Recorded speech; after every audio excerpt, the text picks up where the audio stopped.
Hello, good morning sa lahat. Nandito naman po si Madam Lover Orchids. Ako na naman po ay magbibigay ng tips sa inyo kung ano po ba yung dapat natin bilhin na orchids. Kasi wala pa po nakakaalam nito. Ako pa lang po yung nakakaalam nito. Ngayon, isishare ko po sa inyo yung ano po ba yung dapat nyong bilhin na orchids dyan sa nagbebenta dyan sa mga grocery. Okay? Ngayon, pag once na namili po kayo ng orchids, mga basic ko, ay huwag po kayong titingin doon sa flowers, mga basic ko. Okay? Titingin po kayo doon sa may lumabas na pong kiki, mga basic ko. Ito ibibigay ko sa inyo sample. Okay? Sasampulan ko kayo, mga basic. Kaya natin yan dyan. Sasampulan ko kayo. Huwag niyo pong tingnan yung orchids niyo pag namili po kayo dyan sa nagbebenta ng mga orchids dito sa sanga. Okay? Ang titingnan nyo po ay doon sa kiki. Pag once na may lumabas na pong kiki niyan, yun po yung dapat nyong bilihin, mga basic po. Okay? Huwag kayong titingin sa matataba na ganito. Bakit po ba, mga basic ko? Ito pong lumabas na kiki, yan po yung 100% na magbibigay po sa inyo ng flowers. Ito kasing ganito, itong sanga na to ay could be kiki po ang lalabas or flower. Okay? Pero itong lumabas na tong kiki ay 100% na to ay magpa-flower po yan, mga besyo, kahit anong mangyari. 100% po to magpa-flower, mga besyo ko. Okay, ito ay hindi po either kiki ang ibibigay sa iyo. Matagal po ito magbibigay sa iyo ng flowers, mga basic po. Okay, ngayon halimbawa lang, pag nandoon na kayo sa bilihan nyo, sasabihin nyo, ito yung bibiliin ko kasi sobrang taba, mga basic. Ito kasi, okay, ito para sa inyo to, kasi nagpapatubo. Yung nagpapatubo lang po sa loob ng bahay, mga basic ko, ha. Para sa inyo itong video na to at panoorin nyo, malay nyo, baka makakuha kayo ng idea sa akin. Ito kasi, mga basic ko, itong sanga na to, mga basic ko. Okay? Sabihin nyo mataba yan, sobrang healthy kasi mataba, mga basic ko. Okay.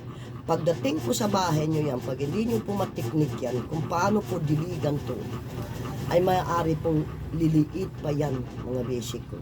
Okay, liliit pa yan. Or, hindi ka pa yan bibigyan ng flowers, mga basic ko. Pero, ito pong kiki na to, 100% po na ito ay magbibigay sa'yo ng bulaklak, mga basic ko. Okay? So, kaya po, pag namili po tayo ng orchids, huwag kayong titingin sa taba ng sanga. Titingin po kayo kung may lumabas na pong kiki niya, yun po yung bibiliin nyo. Okay, mga basic ko. Okay, ito po yung bibiliin nyo kasi po may lumabas ng kiki. Okay, so hindi na kayo mapahirapan na patubuin nyo pa dahil nga may tumubo na pong kiki. Ngayon, ang teknik naman sa kiki na ito, mga basic ko, kailangan lang yan ng hangin, mga basic ko, para mabilis siya tumubo. Kasi orchids kumukuha ng energy sa hangin po. Kung meron kang electric fan, paandarin mo yung electric fan mo, mga basic ko, kasi doon po kumukuha si orchids ng energy sa hangin. Tulad nito, mga basic ko, kiki pa to. Okay? Napakabilis po yan tumubo, mga basic ko, ang kiki. Basta yun po yung tip ko sa inyo. Bibili kayo ng orchids, mga basic ko. Bili kayo ng may kiki na. Okay? Huwag po yung wala pang kiki, mga basic ko. Huwag nyo titingnan itong taba-taba niya, mga basic. Kasi kaya naman nyo patabayin yan, mga basic ko. Fertilizer lang yan. At saka sa dilig lang yan, mga basic ko.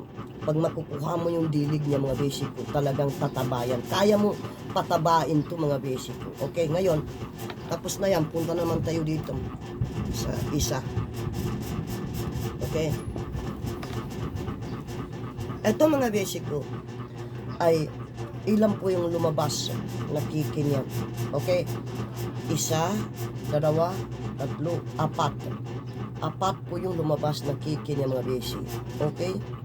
Apat po yung lumabas na kiki niya, mga basic ko. So, Kaya ko to binili mga basic ko. Okay? Kasi hindi ko inaptaran to mga basic ko. Ito po yung inaaptaran ko anak niya. Okay, ito po yung inaptaran ko anak niya kasi dito po tayo babawi. Dito po tayo 100% yan mga basic ko ay magpa-flower yan. Okay, magpa-flower yan. Pag matuha mo lang yung technique kung pagdidilig mo o ano, okay? Kasi ito mga basic ko ay survive na to mga basic ko. Okay, survive na to. Ngayon, kapag aware naman kayo, para hindi kayo matatakot na ma-overwater yan mga basic ko, ito yung lagi nyo pong titingnan to na hindi matutubigan yung clown niya. Clown ng orchids mga basic ko kasi dito po mag-umpisa mabubulok yung orchids nyo. Okay? So, yun po yung dapat nyong biliin sa mga orchids kapag namimili po kayo sa grocery, mga basic ko, yun po yung bibiliin nyo na meron na pong lumabas na kiki sa kanya. Okay? Pag may lumabas na pong kiki sa kanya, yun po yung biliin nyo. Huwag kayong titingin sa matataba po yung ano niya, yung sanga niya, kasi ito, kaya naman nyo itong patabahin mga basic ko. Okay? Basta makuha mo lang yung technique kung ano pong paano po nyo diligan o paano nyo alagahan, tataba at tataba to mga basic ko. Okay? Tataba at tataba to. Kasi meron akong may papakita doon mga basic ko sa kabilang pinapatubo ko doon mga basic ko, doon banda. Yung banda doon mga basic ko, okay? Noon binili ko yan mga basic ko ay sobrang payat yan mga basic ko. Tingnan naman nyo kung gaano kataba. Tingnan nyo kung gaano kataba yung kanilang sanga. Bakit po ba binili ko yan? Hindi ako tumitingin sa sanga mga basic ko, tumitingin po ako sa panibagong kiki mga basic ko. Kasi doon po tayo babawi mga basic ko. Kaya nyo yan patabayin, kaya nyo yan patabayin yung mga sanga niya. Pero ito talaga mga basic ko, 100% to mga basic ko, magkaroon ng flower yan. Ito, kasi ito, ang inaaptaran natin dito mga basic ko ay hindi pa po siya nagkaroon ng flower. Isang sanga lang po ang nagkaroon ng flower, ito lang.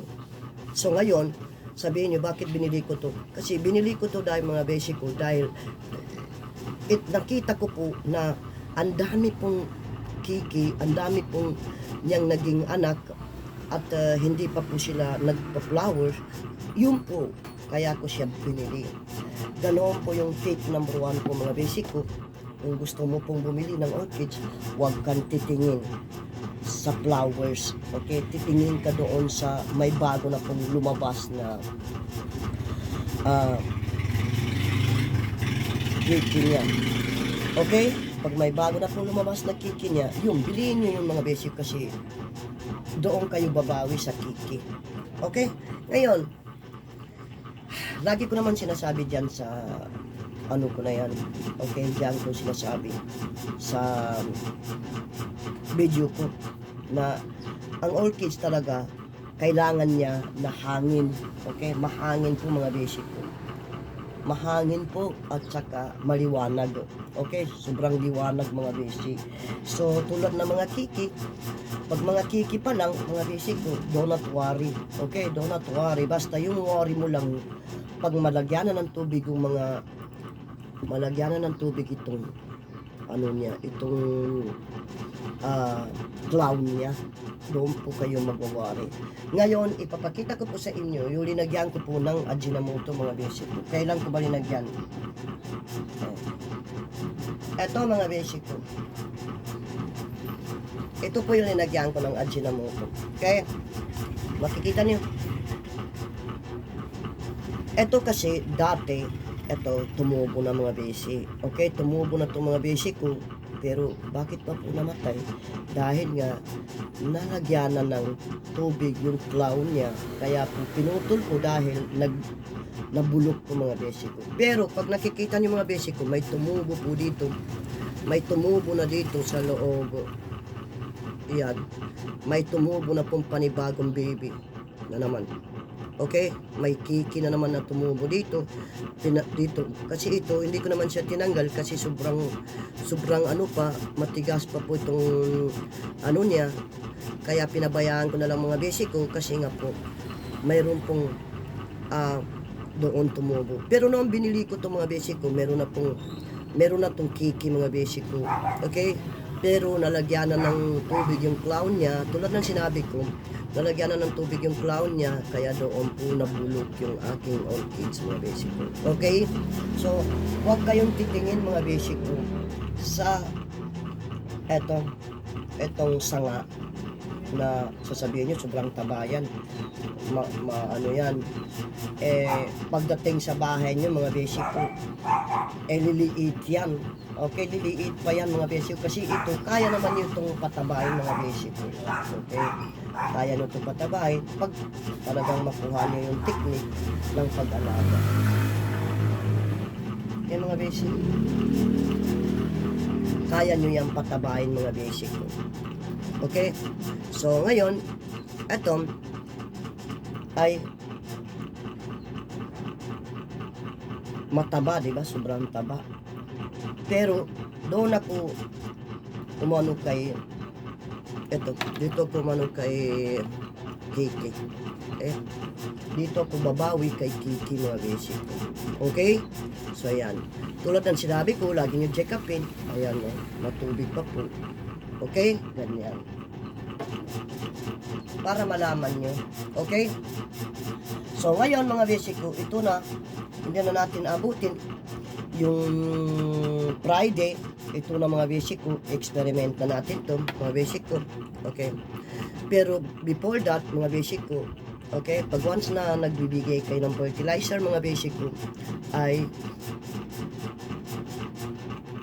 buhusan nyo muna ng tubig mga basic. Okay, nandito na. Ngayon, gagawin natin ay ito na po ang experiment natin. Didiligan ko po ito. Diligan nyo po ito muna. Okay? Ayan mga basic ko. Diligan nyo. Okay. So, ito mga basic ko, hindi na po kayo pwede mag-worry. Kasi po, mga basic ko, ay hindi na po kayo pwede mag-worry dito mga basic ko kasi po ito ay kumbaga sa matatanda na po yung kanilang Kiki anak niya. Ngayon, experiment ko to at ito po yung gagamitin natin. Papakita ko sa inyo. Okay? Kasi never ako talaga gumamit ng Ajinomoto sa aking orchids mga basic ko, either man lang pinupunasan ko yung kanilang dahon. Okay? So, ito po yung gagamitin natin. Ito po yung ine-experiment ko. Itong mga basic. Okay? So, gagawin natin. Okay, mga basic ko. Let's see. Okay, experiment natin to mga basic ko.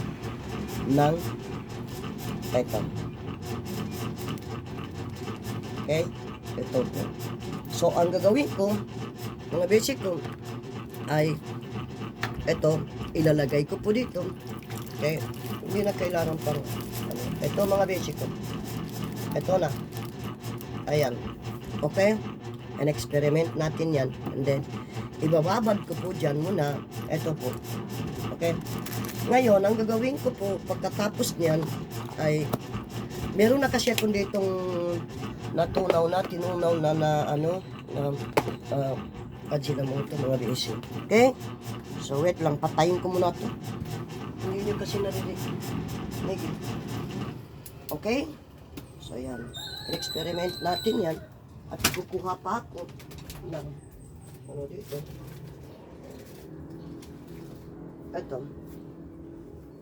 Ito na mga basic. Okay? Ito na po yung experiment natin. Nandiyan na po yung Ajinomoto sa loob. And then, ito po mga basic ko ay Ajinomoto po yung laman yan. Mga basic. Okay? Okay, so ito lang. At ito po ang ginagamit ko. Ginagamit ko po sa orchids ko ay cotton. At ito pong tubig na to ay Ajinomoto po mga basic ko to ha. Ajinomoto to. Mga basic. Okay? So yan. So ngayon, pupunasan natin Ito.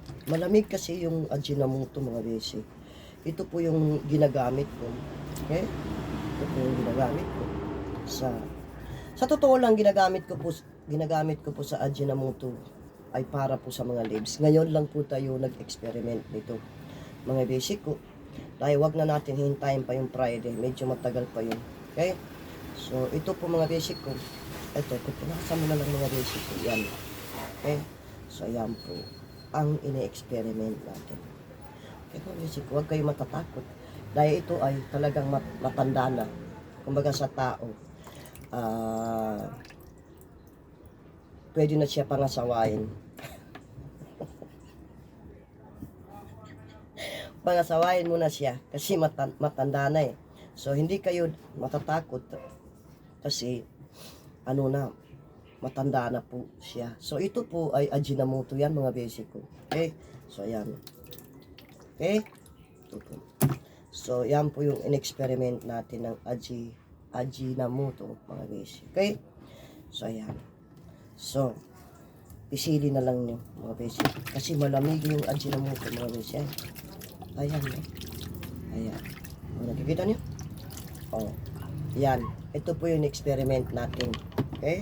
So, nadagdagan natin para makapaniwala kayo. Ito pong gamit ko na itong tubig ay Ajinomoto to mga basic. Okay? Ito na. Experiment natin. Nag-experiment na tayo. Kasi, lagi ko pong binabanggit dyan sa video ko na ginagamit ko lang po Ajinomoto sa non-orchids or sa leaves lang ng aking orchids mga basic. Okay? So, yan. So, well, anyway, mga basic ko, ito na po yung ating experiment na gamit ang Ajinomoto, mga basic ko. Ngayon, titingnan natin kung ano na bang mangyari dito. Okay? So, yun po, mga basic ko. So, hanggang dito na lang. Sana po hindi kayo magsasawa panoorin ang aking video. At hindi naman ako nagsasawa na tuturuan kayo, mga basic ko. Lalong-lalo na po doon sa mga bagong nag-alaga. Mga bago pa lang mag-alaga ng orchids ay hindi ako magsasawa na ituturo ko sa inyo to. Okay, bali ginawa natin mga basic ko, in-experiment natin. Direct na po yung Ajinomoto dito sa kanya. Hindi na po yung tinutunaw ng mga basic ko. Direct na po. Okay? So, yan po yung experiment natin na para po sa Ajinomoto. Bali, ito kasi mura ko lang binili ito mga basic ko. Mura lang to mga basic ko. 100 ko lang binili ito mga basic ko. Pero binili ko kasi gawa na nga ng apat po yung kanyang baby. Okay, so dito tayo babawi. So ngayon, once na naglagay kayo ng fertilizer sa mga orchids niyo mga basic ko, ay kailangan nyo pagkatapos i-on yung electric pan nyo kasi para po sila matuyo. Okay? So hanggang dito na lang. Kasi ang aftara naman natin mga basic ko para matuyo. Kung malagyaman ng tubig to mga basic ko crown yan, matutuyo yan. Pero ito na po yung ating experiment. So hanggang dito na lang. Sana po hindi kayo magsasawa. Panoorin. Dahil ipapakita ko rin sa inyo mga basic ko yung binili ko na ang papayapayat ng kanilang mga payapayat po ng sanga. Ang payat ng mga sanga niya. Nakita nyo grabe kataba mga basic. Okay? So wait lang. Lagyan na natin muna dyan. At doon, ipapakita ko sa inyo. Ito po yung tinutukoy ko mga basic. Ayan po. Ayan po yung aking binili. Na sobrang payat yan mga basic. Tingnan naman nyo kung gaano kataba yung mga sanga nila mga basic. Ayan. Okay. Every once a week ko lang yan dinidiligan. Mga basic ko. Kala nyo ha, may tumutubo yan mga kiki nila mga basic ko. Kaya ko yan binili. Pero noong binili ko yan mga basic ko, grabe kapayat yan. Eh ngayon, sobrang taba. Kita niyo? Diba po? So hanggang dito na lang. Sana po nakakatulong po ako sa inyo. Nakakatulong ako sa inyo at hindi po ako magsasawa i-share sa inyo yung aking mga experience lang. Mga basic ko. Bye bye. Love you all. Bye.